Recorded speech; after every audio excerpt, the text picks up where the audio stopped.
Hi, my name is James Papia, and my team consists of Jacob Hewitt, Pablo Colon, and myself.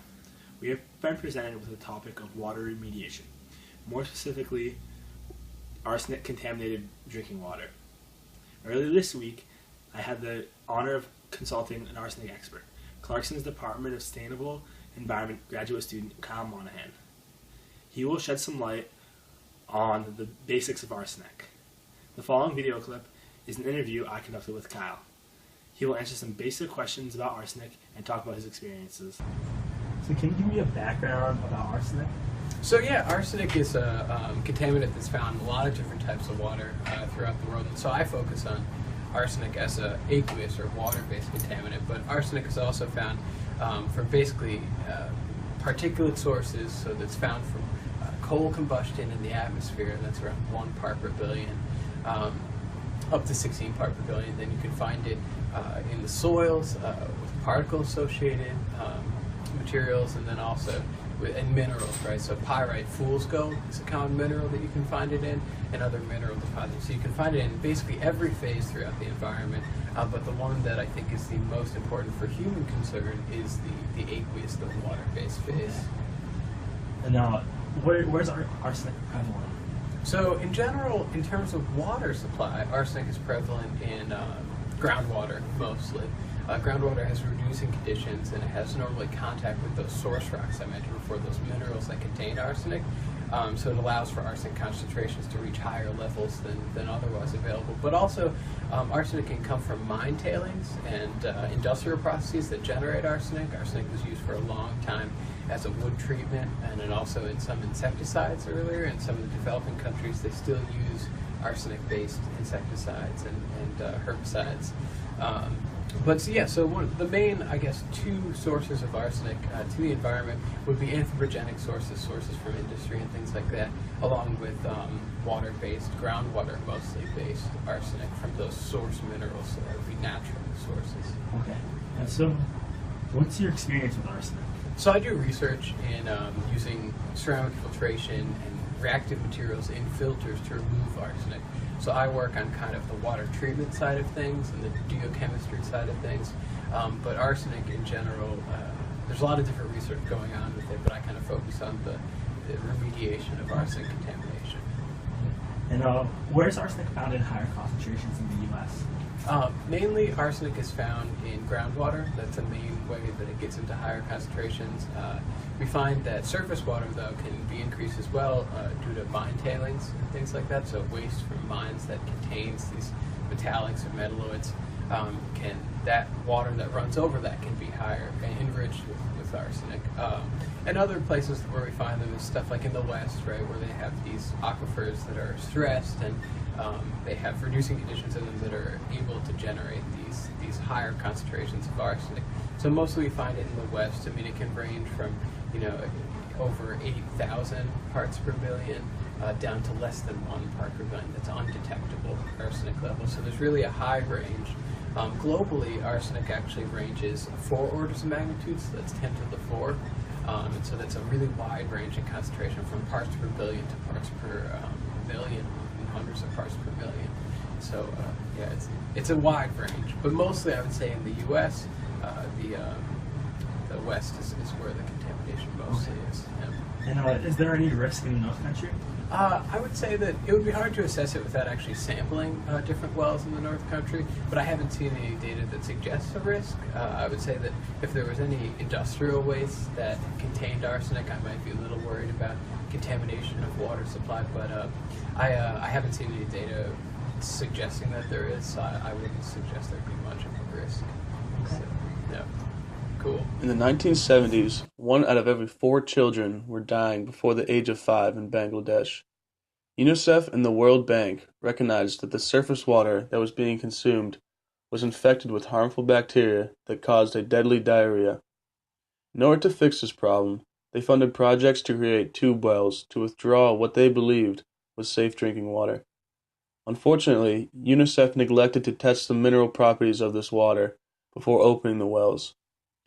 In the 1990s, thousands of people in Bangladesh were getting symptoms of arsenic poisoning, including vomiting, discolored skin, lesions on the hands and feet, and white lines down their fingernails.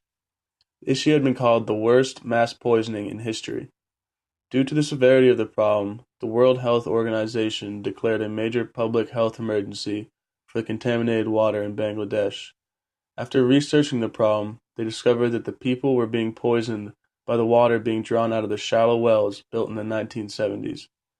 The World Health Organization claimed that over 45% of the population had been exposed to deadly amounts of arsenic. Out of the 7 million hand pump tube wells built in Bangladesh, over half of them were supplying water with arsenic levels over 50 micrograms per liter. This amount is incredibly large, considering the fact that the levels must be under 10 micrograms per liter in order to be considered drinkable in the United States. The arsenic is believed to have entered the water by certain types of bacteria that remove the arsenic from the earth and deposit it into the water. The problem is that the water is being consumed and will continue to be consumed by the people of Bangladesh because there is no other source of water in the area. Also, numerous crops are being contaminated by the water that is drawn from the wells, and these crops are being eaten by the community. It has been estimated that 270,000 people will die due to cancer caused by arsenic poisoning in Bangladesh. People affected by arsenic poisoning suffer an enormous social stigma in their community, as people in Bangladesh consider it a contagious disease or a curse. We hope to fix this major health issue by the use of iron absorption pills. By simply placing a pill into the water and letting it sit, we hope to rid Bangladesh of their poisoned water problem. Now knowing the dangers that arsenic imposes to the general public, we can now consider which solution will be most effective for arsenic remediation. For the purposes of being cost-effective, we will be discussing which method have been proven to be successful in previous research studies. Iron oxides in its many different forms have proven to remove arsenic contamination well above the EPA regulated amount. Hematite is a perfect example of an iron oxide that has high sorptive capabilities on arsenic contamination, both inorganic and organic compounds. This project aims to accomplish similar results of arsenic absorption with minor modifications to the experiment.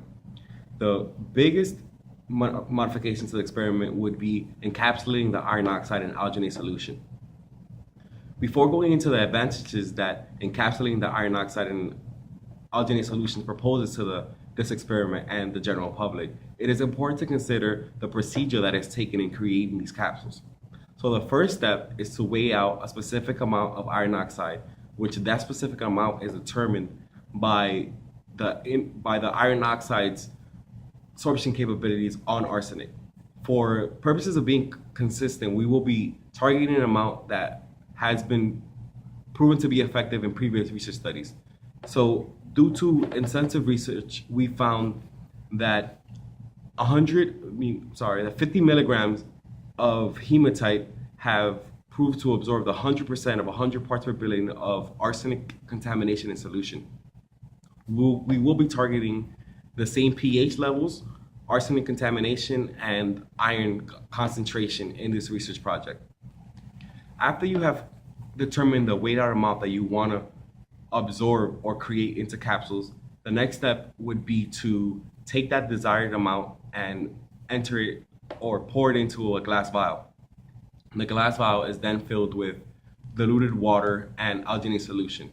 For the purposes of creating capsules of the same size or beads of the same size, the ratio of diluted water to alginate solution in the glass vial needs to be a 2-to-1 ratio. To create uniform beads of the same size, we must sonicate the vial and also run the vial through a vortex machine. Both the sonication and the vortex help create the uniform distribution of the capsules. The next step would be to use a micropipette and manually enter the beads into a petri dish containing the calcium chloride. To go on from there, the beads are left in the petri dish containing the calcium chloride for a minimum of an hour. While that is going on for an hour, the next ideal thing would be to ensure that the arsenic contamination is at the desired amount. To do so, we must start up the atomic absorption spectroscopy machine. Once we have the machine up and running, then we can put in our arsenic contamination into the machine to determine if our arsenic contamination is at the levels that we think they're at. So the next step would be to remove the beads or the capsules from the calcium chloride and place them in an environment which contains arsenic contamination at our real groundwater settings, which include ideal pH levels and ideal arsenic contamination levels. After the beads are mixed with the arsenic contamination in the groundwater settings, there's an experiment that is conducted in which the beads and the arsenic in the water is mixed thoroughly to allow the beads to move through the water to absorb as much arsenic contamination as the beads can possibly absorb, hoping that the arsenic contamination would combine or absorb through the capsule beads, absorb through the alginate to interact with the iron oxide hematite. After this takes place for a minimum of 30 minutes to an hour, the capsules are removed from the groundwater settings, and then that contaminated water is again tested through atomic absorption spectroscopy, which after running it through the machine that last time, we can determine whether or not if the test was effective. After knowing that these beads are effective, these beads can be utilized effectively and efficiently in Bangladesh. Not only are these beads cheap, effective, but they're remote. It wouldn't take much to educate the people of Bangladesh in how to use these beads and getting it to the people that need it the most. That's why there is more than enough question and more than enough interest for projects like these in efforts to help out the people that need it the most, like the people in Bangladesh. You can cut it so you can be like, Yeah. scientists have fun, you know? You can, yeah, Okay. good.